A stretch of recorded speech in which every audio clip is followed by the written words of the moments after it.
Ladies and gentlemen, welcome back. ATR podcast. Gio Garcia here. I'm alongside Christian Mosqueda. Back for another episode. And as you guys see, man, we have a special guest, gentleman we've had on the show before. Always a pleasure speaking to him. Chris, I know you've interviewed him in person as well. Very, very good coach. He has one, I would say, the top guy at 154 right now. But we'll get into it.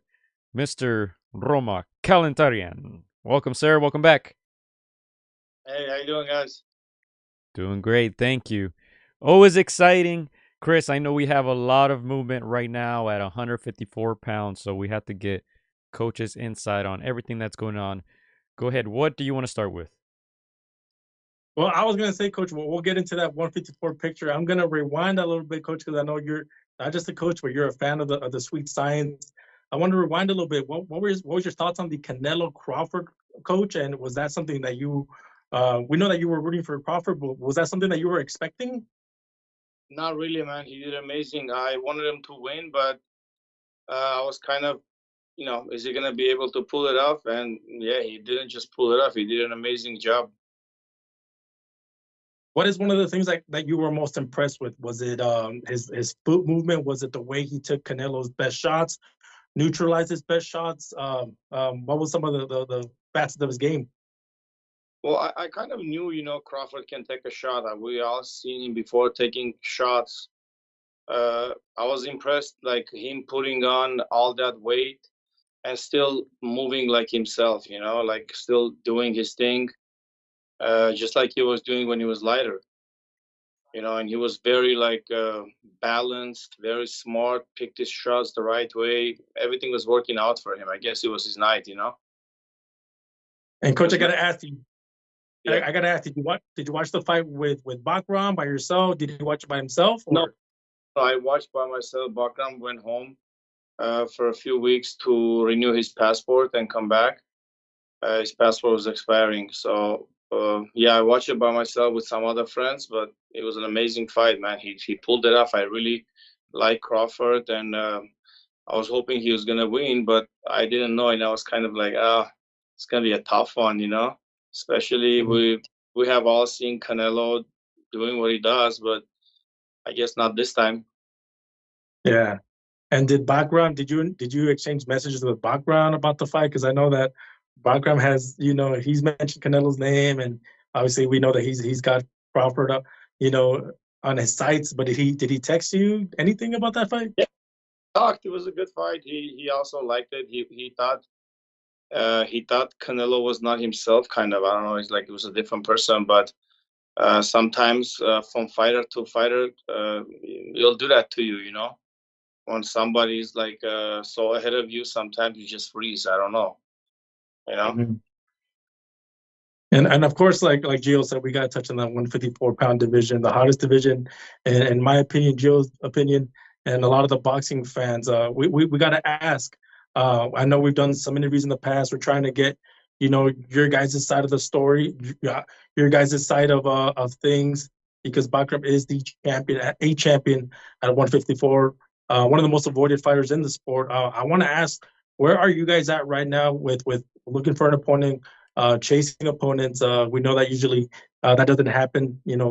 Fighters are looking for the belts, and it doesn't seem like it's been happening with Bakram. Uh, I don't know, man. We've been offered to fight many fighters throughout this whole. It's almost a year, since our last fight.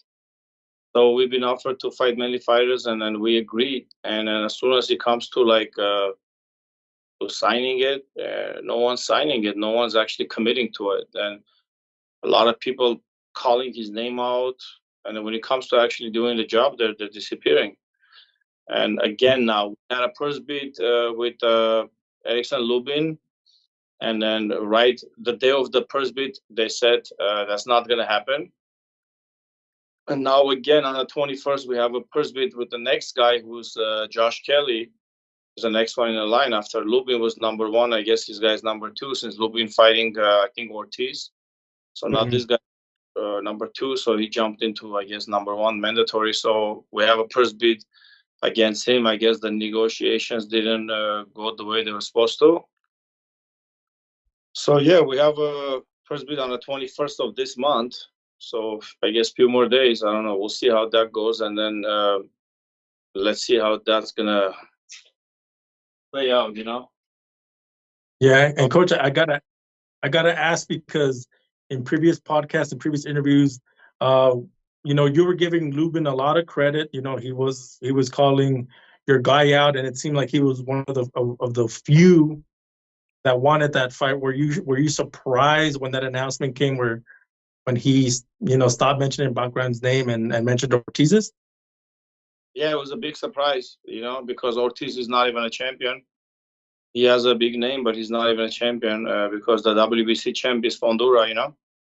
He chose that fight over becoming a world champion. If he would have won, um, I guess that's the route he wanted to go. So maybe he thought it was going to be an easier fight, which I don't think is going to be an easy fight for him either way. Ortiz is not a joke. Um, I don't know, man. Same thing with Ortiz. We've been offered twice, and both times we said yes, and that didn't happen also. Now, what were Bakram's thoughts on?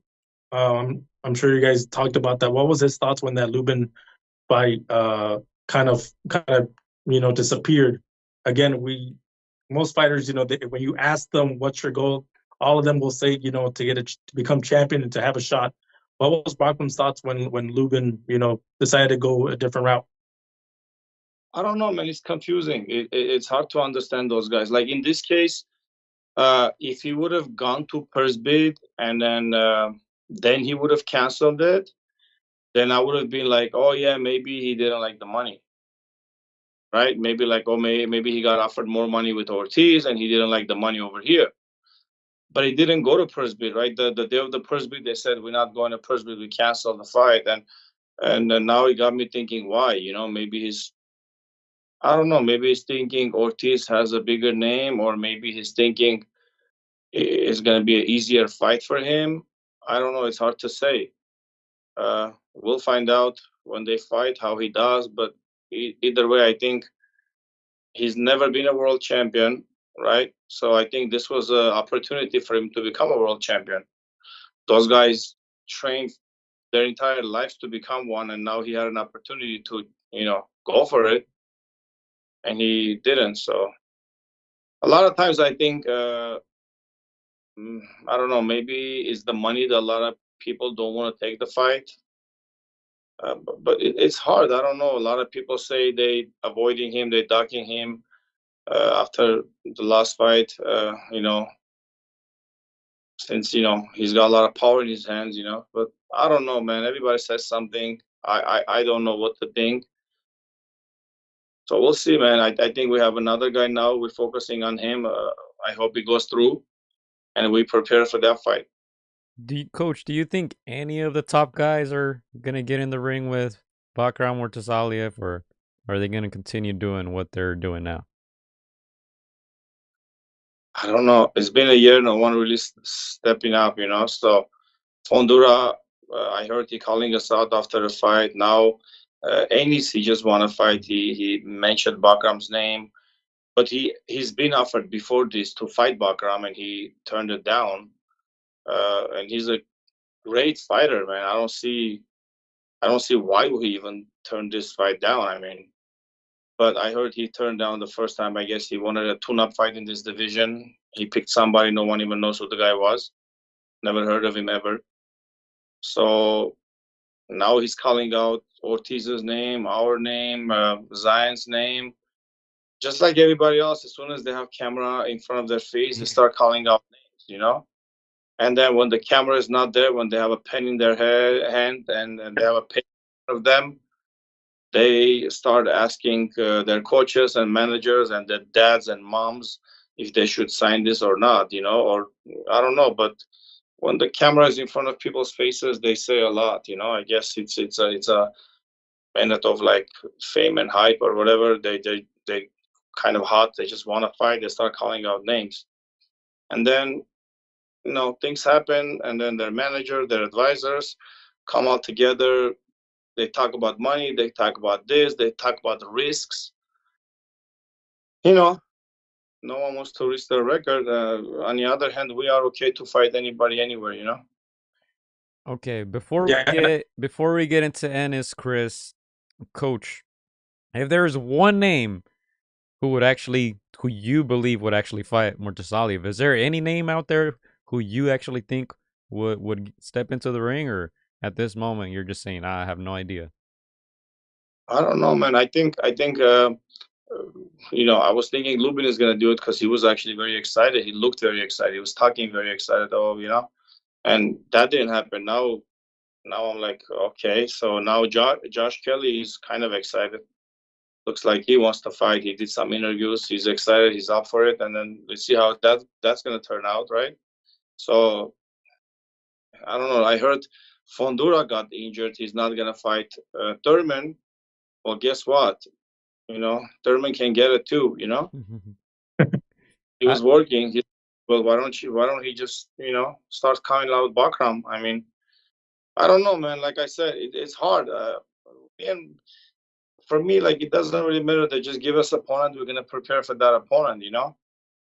Some of them are gonna be harder than others. Preparation, if I was getting him prepared for Fondura, it was gonna be hard to find southpaw guys 6'6". It was gonna be hard. We were gonna try to do somehow, and we were gonna do it. And even now, if they give us that fight, we'll prepare for it. But again, some of them are gonna be harder than others, but we're gonna find a way. We're gonna try to solve the puzzle.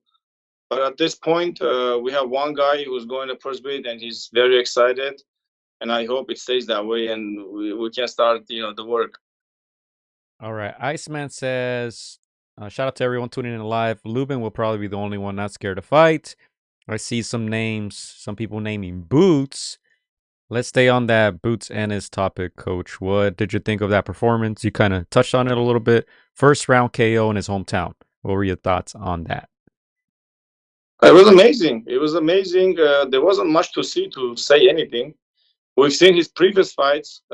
He did good until he fought that one kid. He fought twice, the Ukrainian Armenian Karen. Uh, it was it was not an easy fight. It was not a hard fight. It was a close fight. He did okay. He won those fights, and yeah, he's a great fighter, man. You know what I mean? But everybody's great until they fight that one guy. Like everybody thought Canelo was gonna walk through Crawford. I even thought Crawford is gonna have a hard time. I really wanted him to win, of course, but I thought he was gonna have a hard time. But look what happened, right? So styles make fights. Sometimes don't feel anybody until you feel somebody very hard. So. and Coach, I have to ask the question about Ennis. A lot of people have him, rated very highly on a skill level. Maybe he doesn't have the resume or the names and his acumen yet, but how do you what from 1 to 10? Where do you rate his skills? His skills in 147 was great, right? He didn't really fight those top names, right? He didn't. So, but yeah, he looked good. He fought what's his name, Stanionis, and that's a very tough opponent too. And he did his job very good, right?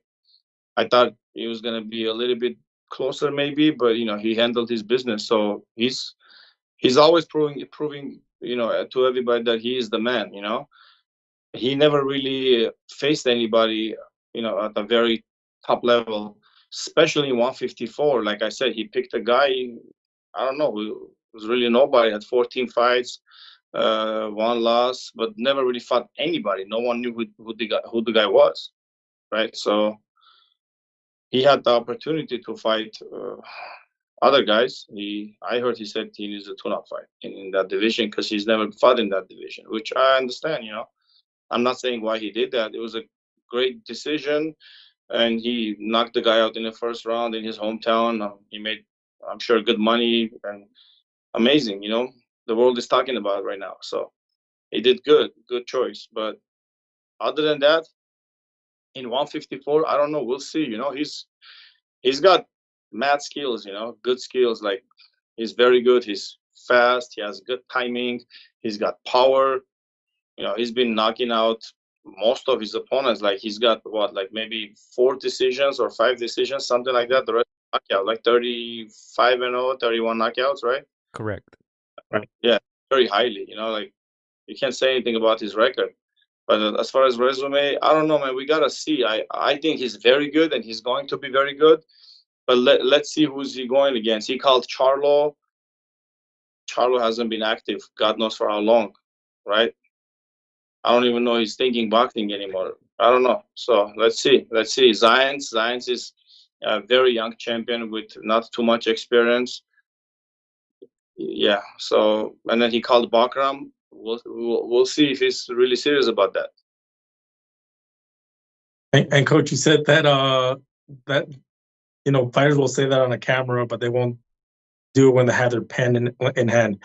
Do you feel like he like many others might just see Bakram as too much of a risk, or do you think that he's one of those throwback fighters that might just decide, hey, I want to fight this boogeyman?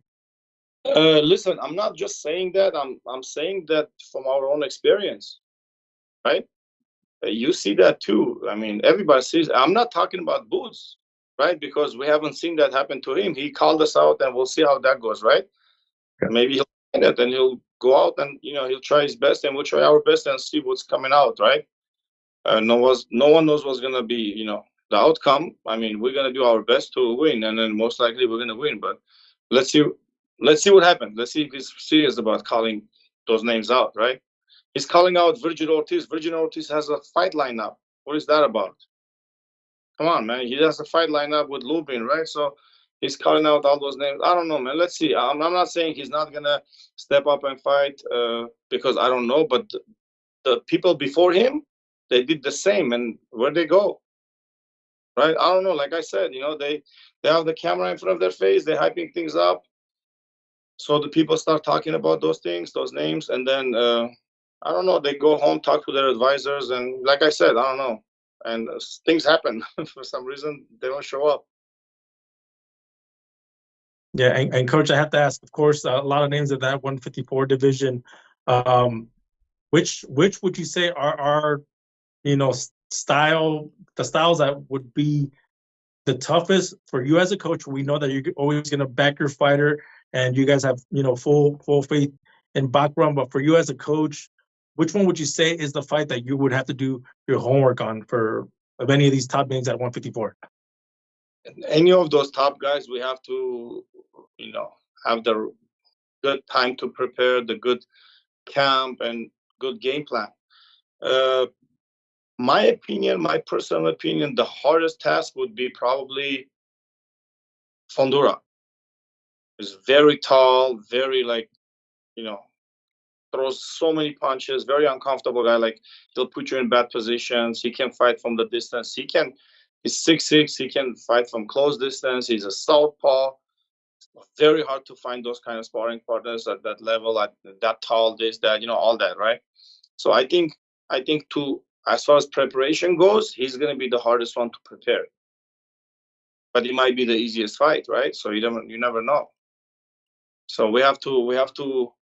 I think that's going to be the hardest one to prepare. But we have to see. Boots, on the other hand, he switches, stands. I mean, we can get 3 or 4 different sparring partners, very good ones, 2 southpaw, 2 orthodox, and the preparation, the training will be good. But again, you don't know how the fight's gonna go, right? We'll see. But as far as we have time to do the homework and everything's fine, we should be ready with anybody. We're gonna give anybody a great fight. That's 100%. Doesn't matter who comes in, we're gonna give him, the fight of his life, and it's gonna be worth it. But as far as preparing, I think Fondura is gonna be the hardest one to prepare. And coach, on the topic of Fondura, when obviously we know that this fight got postponed, it got pushed back with Keith Thurman. Obviously Fondura is a favorite, more in his prime, the natural bigger guy. How much of a chance do you keep Keith Thurman to turn back the time? How much chances do I give him, you mean, on the fight, or what? Yeah. Man, you can never never go against Kit Thurman like that. You know, he proved everybody over and over and over that he is the guy. You know, the only loss he has is against the great Manny Pacquiao. And other than that, around his time, all those top dogs he fought, you know, he took care of business really good. Actually, anybody he fought. I mean, when 147 at one point, there had some maybe one or two fighters that he didn't face for some reason. I don't know why, but all the other guys, he handled it. Now he moved up this division. He's a little bit older. He had injuries and surgeries and didn't have many fights. But we have to wait and see. But he's definitely not the favorite. Yeah, he's definitely not the favorite. And Fondora has been more active. Very, very unorthodox guy, southpaw, tall. So if Kid Thurman comes out like we know, it's gonna be a hard fight for Fondora. If not, then Fondora is gonna take it for sure. We have a question from one of our viewers. Iceman, is Fundora a harder fight than Crawford? I don't even consider Crawford anymore because he's at 168 and he said he's gonna come down to 160, try to go undisputed. And I don't think Fondora is a harder fight than Crawford. Me personally, it's hard to prepare for Fondora, but the fight might be very easy. It's just the preparation as a coach for me to get everything lined up is very hard. Okay, I'm just telling you guys. So it's not the hardest fight. It's not. It's just as a coach to prepare my fighter against Fondura. It's a mission, right? But Crawford, when it comes to Crawford, he's probably the hardest one because he can switch, he can box, he can get in and brawl, he can take a punch, he can land a punch. So I think Crawford will be the hardest one actually out of them all. Plus his experience. You can't compare Crawford's experience with Fondura. And coach, obviously we know that Bakram's, he holds the belt at 154, but he's not a small 154. Can you foresee, if these fights are not made at 154, do you guys see yourself moving up to 160 or is 154? We actually had some conversations about that with the management, with the team, and we were willing to go up and fight. I think our manager talked to the PBC or something like that, and about the Lara fight. That was after our fight with Tim, and I think Lara asked for like 5 million or 4 million or something like that, and that was out of the question. So yeah, but definitely, if they offer us right now one of the champions, Lara or Adonis or one of those guys, that we are jumping on it. The only fight, I don't know, we would probably take that too, but we would have some conflict because we have the same manager. It's Johnny Beck, So that's the only thing. Other than that, in 160, anybody can get it. Bakram is actually willing to jump to 160. I mean, this morning he was like 169. He's always in shape, so he doesn't put weight because he knows he's gonna fight on 154. But if we know we're gonna fight at 160, um, he's gonna probably walk around like around 175 instead of 169 or 170. So and then it's gonna be a good fight. But at this point, we're just preparing for 154 for Josh Kelly. We were preparing for a southpaw, doing our homework, light work for a southpaw opponent. Now we switch to orthodox again. But yeah, he's in shape, man. He's in great shape, and he's very light. He's on diet. He's on diet pretty much, I don't know, 12 months a year. So he keeps it in shape. He was home for a few weeks, and then now he's back again. Now he's been back for like I think almost 10 days, something like that. And yeah, we've been training hard. So. And coach, if everything goes to plan and Josh Kelly signs on that dotted line, do you know where that fight would take place? Would it take place in England or here in the States? Yeah, that's the thing. That's the thing. I think, if I'm not wrong, the negotiations didn't go through about either Manchester or here in America. That's why they go on a first bid. So personally, we are okay, England or America. and they said the fight's supposed to be in December. And I think if it's going to be there or here, we should find out after the purse bid on the 21st. Either way, we're fine. Doesn't matter in America, England, Saudi Arabia, whatever, you know. So we should be fine. We have no problem. And coach, again, we know that Josh Kelly, I think in the past there was talks of the fight. They went radio silent, as they say in the boxing sphere. How tricky is a Josh Kelly, or does his style is there enough wrinkles in his game to trouble your fighter? Everybody can trouble my fighter, right?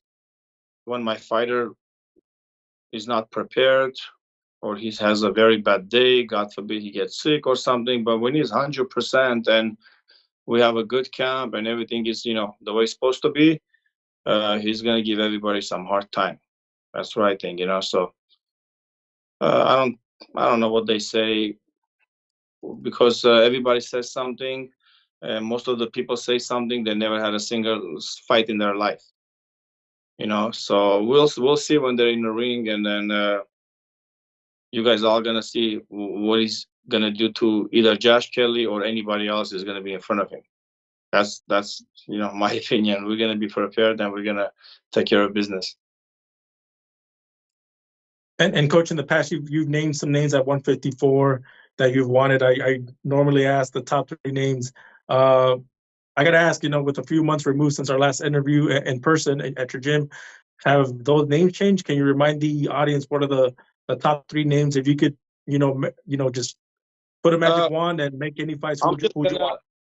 Yeah, I'm just gonna say those names because I know Bakram wants to fight them. That's why. Me personally, I don't care fighting it. I'll prepare for them. So Bakram, those 3 names was last time. I think he said Charlo, he said Fondura, and then I think who was the last? Oh, and I think he said Crawford, right?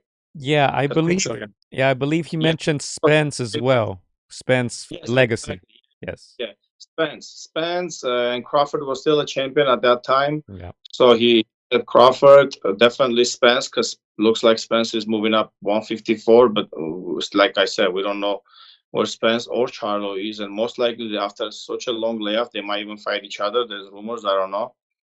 But yeah, those are the names, the champions, Oh yeah, and then what's his name? Zines just became a champion. Yeah. Just recently. Before he didn't mention his name, but I'm sure since he's a champion, I'm pretty sure if you ask him, he'll bring that name too. Yeah. And coach, I got to ask, there was another, great fight on that Canelo Crawford undercard at a 154 between Brandon Adams and the Ukrainian. Sergey Bochuk. I got to ask. Bochuk. I got to ask, what were your thoughts on that fight? Did you watch that fight? I know it was not in the main card event, but did you catch those highlights? And what did you think of the fight? I watched the whole fight. It's Bagram's weight class. Of course, I'm gonna watch the fight. Yeah, I watched the whole fight. Man, I mean, Brandon Adams shocked the world. He took care of the business. He did amazing. He won clean. Bogachuk, I don't know why, man. He looked so different. He looked like a guy who didn't know what he was doing over there. Yeah, and the Brandon Adams, he impressed everybody. He's a great fighter, and I think he's gonna get bigger chances in the future. Maybe even us, who knows, right? But let's see what's next for him. Yeah, I completely agree, Coach. I think Bochuk didn't look like himself, a little bit shell of himself. I would say Brandon handled him much easier than the Ortiz fight. I would say. Again, are these 2 names that if they come a call in and the other guys are not signing the dotted line, is that something that would interest you down the line? Who, Bogachuk or Brandon? Yeah. 100%. I mean, if after Josh Kelly, if this happens, whoever, they should put whoever, as long as everything makes sense, the timing is right, we have enough time to prepare. Let's go. If they put the show, yeah, of course. Bakram is willing to fight 2 to 3 times a year. He's always in shape. It's just things like this when they tell you, oh, right up. Okay, let me tell you another story. Okay, right after the fight, right, he was gonna have a surgery on his hand because his hand was broken, right? His right hand was broken before the team fight, right? And he fought with the broken hand. And then we said, okay, after the fight, we'll see what's gonna happen. And the doctor recommended surgery. So we had a talk, we had a conversation with the manager, me, and we decided, let it go, let it heal without a surgery because he was still going to be okay. And now the reason we didn't do the surgery because we thought we getting a fight right after, right? And the poor guy didn't even do his surgery to heal properly. His hand just healed, however, and now it's not even properly healed. I mean, even if you look at it, he makes a fist. You can see it's not normal, right? And we did that because we thought we have a fight right after. And ever since then, they just like, they're not signing. They're just like, okay, talking, and they're not there, talking, and they're not there. And then we get this call, we get that call, we get this call. So let's see. I don't want to say anything, and then let them say something, because they say something and then they're not there. I know Brian Adams will fight. Will fight 100%. Will fight. I even had a short conversation with his manager, like we're friends, kind of, So we talk. He even asked me, and I was like, man, of course, let's do it. But we have the first bid right now. We have this thing going right now. We can't just jump from this to that. It's a mandatory. As soon as this is handled, get your things together. Get your things together. Contact his manager. Contact his promoter, and you got to work these things out. I'm the coach. I'm okay with whatever, but you guys gotta, push your papers. Push your talk to each other, and then get it done, because we're ready to fight. Yeah, and it's very interesting, Coach, because we're good friends with his trainer, Trevor Sombrano. Shout out to him. And they're kind of on the same boat. They want to make these fights happen. It seems like a lot of times the business side or the top guys are really the guys who are stopping these fights from happening. But hey, like we said at the start of the show, at some point or another, it's gonna have to happen. Yeah, 100%. We're down to fight anybody as long as everything is right. Bakram never said no to anybody. I don't remember ever we said no to anybody, right? So he's ready as soon as everything is right. If this fight passes and we fight this guy, and if Brandon wants to get it, he can get anybody. If just name anybody at 154 that he's in the top 5 or top 6 or top 10 even. We're okay. But not sometimes they some people ask weird questions. They bring up some names, and those guys are not even in a top. They don't deserve to get a title shot. You understand what I'm saying? It wouldn't even look good on our side. Like, oh, they're gonna be like, oh, you guys are picking this guy over all those good fighters. That's why we don't want to pick nobody like that. We're waiting for those big names, and those big names are not happening. Yeah. And Coach, obviously, Akram is known for destroying Tim Tszyu. Again, I think I've said it, time and time again. It's a fight that, the fans, find out who Bakram is. Bakram's always been there, though. I want to take you back to the fight before that. Very tough fight. I know a lot of the boxing fans, know you for that Tim Tszyu fight, but let me talk about that Jack Colcade fight. Very tough fight.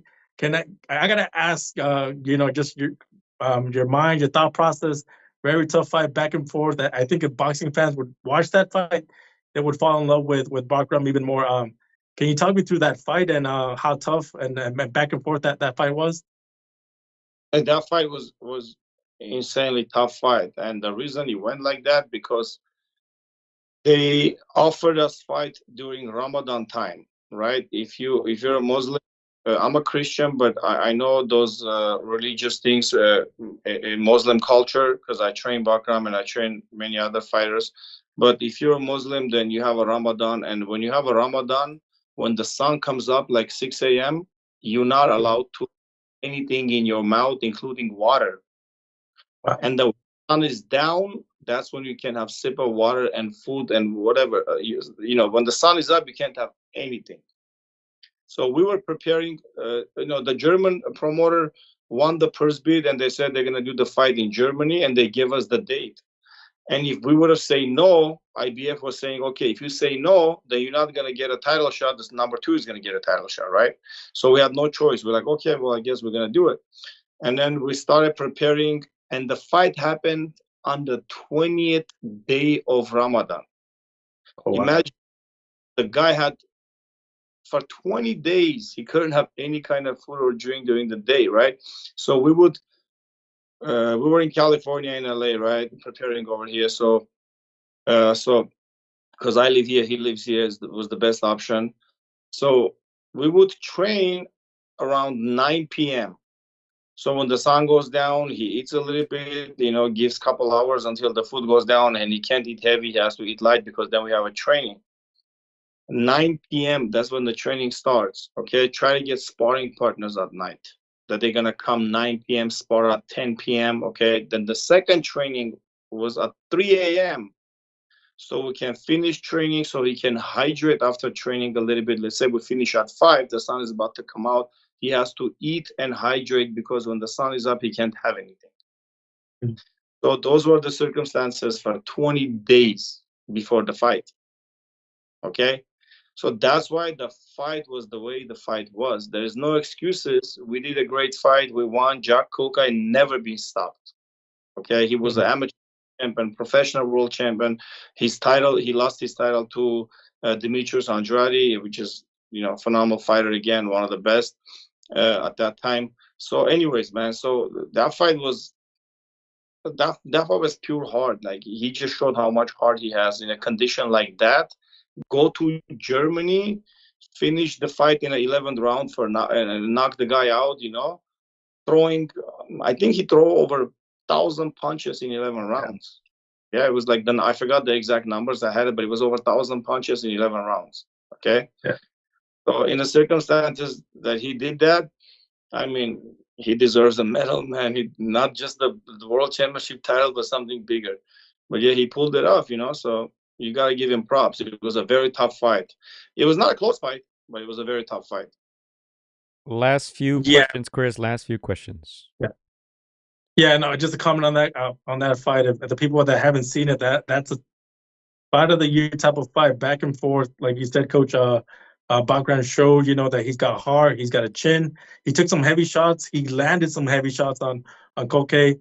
Again, overall great fight. I feel like if many other fighters would have seen that fight, and not the Tenzu fight, they probably would sign just thinking that they have a shot. But yeah, again, incredible fight. I just wanted to pick your brain, Coach, what was going on in your mind, because your fighter was, again, going to war back and forth, and I feel like there's a lot of emotions round by round and that you had to go through in that fight. Yeah, it was crazy. It was a crazy fight, and I couldn't travel with him.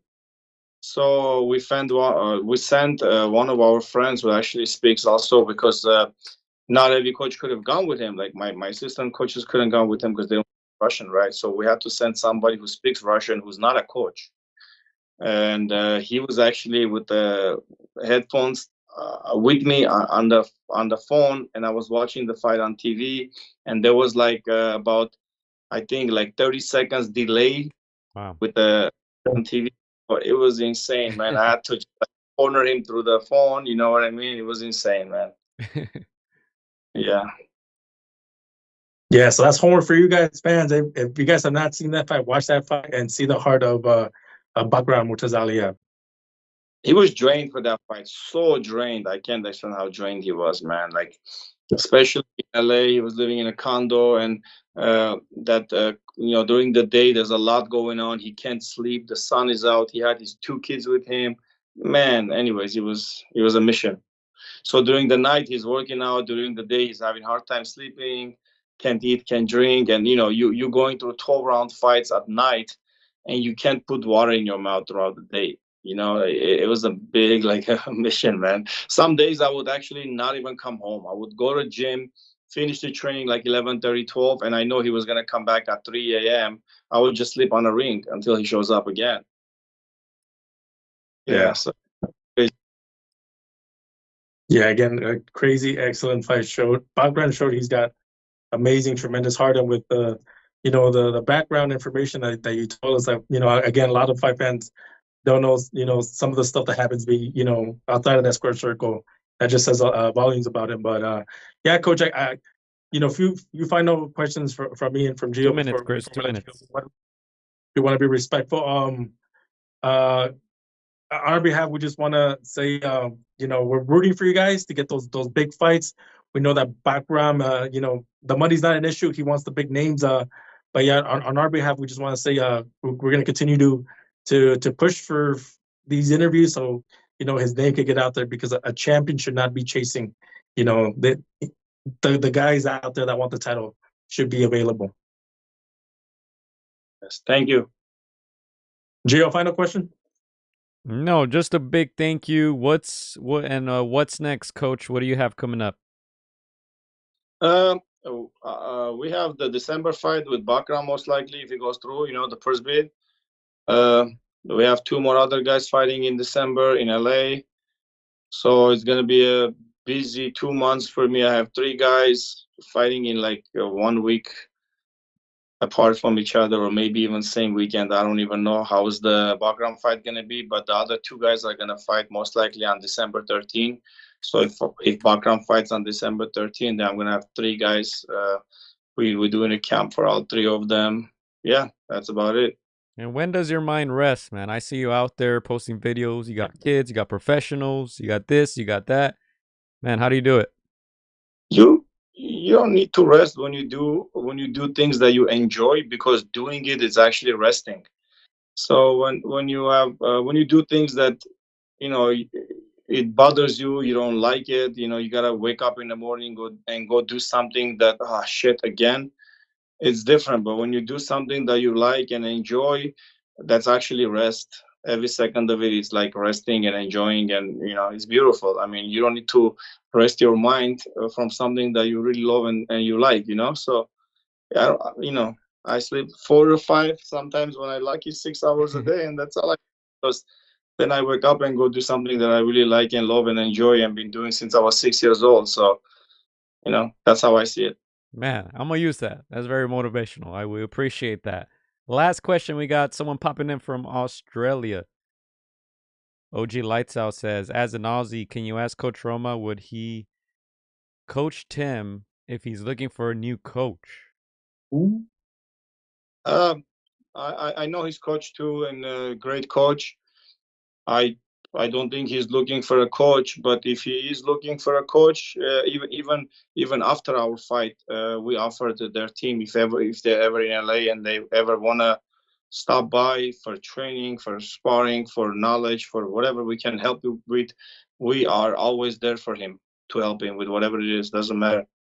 Man, that's Yeah, great. And I know they would appreciate that, because with our interviews with you guys, with Bakaram, a lot of Australian fans have commented on the comments, and they appreciate you guys. You guys are humble, you guys are respectful. So yeah, that's great to hear too on your end. Yeah, very good team, very respectful people. We have nothing against them, nothing but love. Like, good people. I like them. I met them in their locker room before the fight when they were wrapping their hands. Very good people.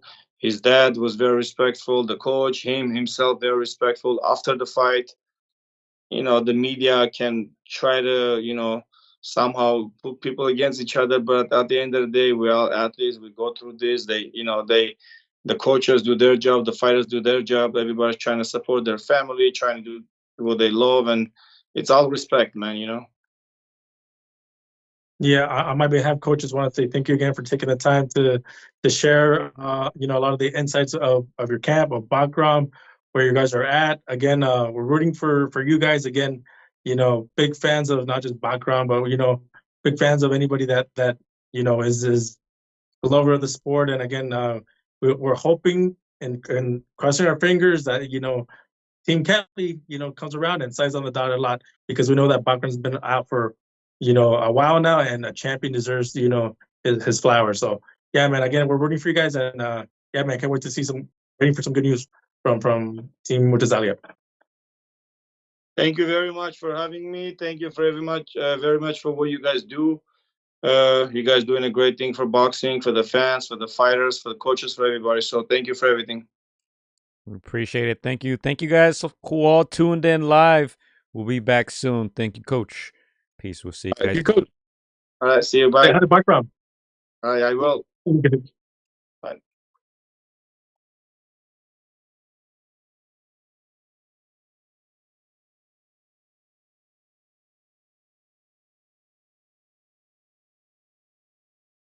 Hola amigos, soy Juan Francisco Gallo Estrada. Quiero mandar un saludo para mis amigos de Contra las Cuerdas.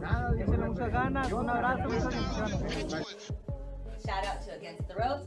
You know what mine is? Let's box, bitches. It's almost fight night. Shout out to Against the Ropes. Thank you for the support. Keep doing your thing. You're doing a great job. So thank you and best wishes. Huge shout out to Against the Ropes. Against the Ropes. Shout out to Against the Ropes. Thank you guys for the interview and hope to see you guys soon. Against the Ropes, always doing the right thing. Shout out to Against the Ropes, man. I appreciate you guys for having me.